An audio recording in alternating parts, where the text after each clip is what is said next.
I got the thing on the thing. What do I win? You! I win me? That makes no sense.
When I say Spider-Man, what do you think?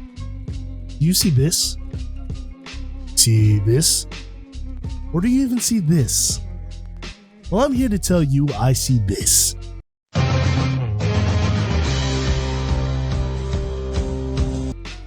And this is my favorite interpretation of the webhead. Growing up in the early 2000s, we were bombarded with Spider-Man content. This exposure was one of the many factors in my love for comic books. Spider-Man has come a long way in terms of portrayals, especially on the small screen. Spectacular Spider-Man is the 7th appearance of the webhead, developed by Greg Weisman and Victor Cook.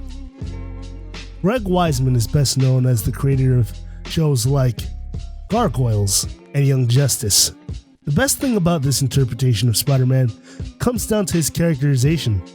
While I'm not a fan of the idea of Spider-Man being stuck in Arrested Development, there's a certain charm to the setting of Midtown High. The show does a good job at blending material from multiple decades of Spider-Man's comic run, while making fun allusions to the Sam Raimi Spider-Man series. Characters are reshuffled and reinvented in riveting ways that allow them to have more meaning than their previous portrayals. A character like Gwen Stacy, who Peter originally meets in college prior to the whole Spider-Gwen thing. She was more of a plot device, or as Gail Simone likes to say, a woman in the fridge. Sure, she's not whipping out webs and dressing in spandex like her later incarnations, but instead she draws parallels from the Ultimate Spider-Man books, where she's Peter's childhood friend, and eventually grows into something more. The show really enjoys the lore of Spider-Man, having references and paying homages to the classic Steve Ditko era. Don't let the simplistic designs fool you. The show really has fluid animation. My favorite aspect of the show has to be Spider-Man himself.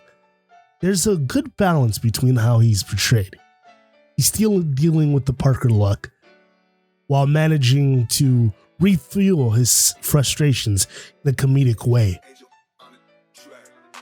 Peter deals with the stakes and consequences to everything he does as both Peter Parker and Spider-Man, and you really feel bad for the guy. Played by the wonderful Josh Keaton, he brings a unique and charming take to the wall crawler. Every quip that comes out of his mouth is gold. Or I'll fry you into nothing! Max! Maxie! Maximilian! Maximum! Shut up! Shut up! Shut up!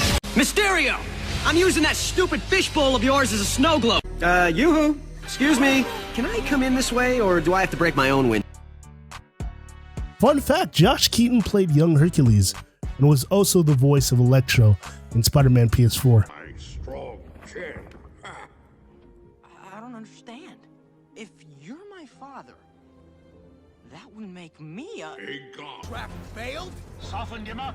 Time for plan B. Spectacular Spider-Man premiered on March 8th, 2008 during the Kids WB block on the CW. But after Disney re-acquired the rights, it moved to Disney XD, but it only lasted 2 seasons. Sony sold the rights to making a Spider-Man show back to Marvel.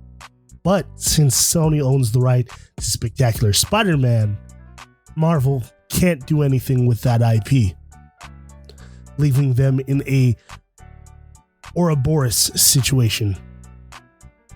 So if you ever wanted to know why there wasn't any more Spectacular Spider-Man, it wasn't because of the views, it was due to greed. Spectacular Spider-Man will forever go down as one of my favorite interpretations of the character. And if you still haven't seen it, try to go get a copy or use a VPN.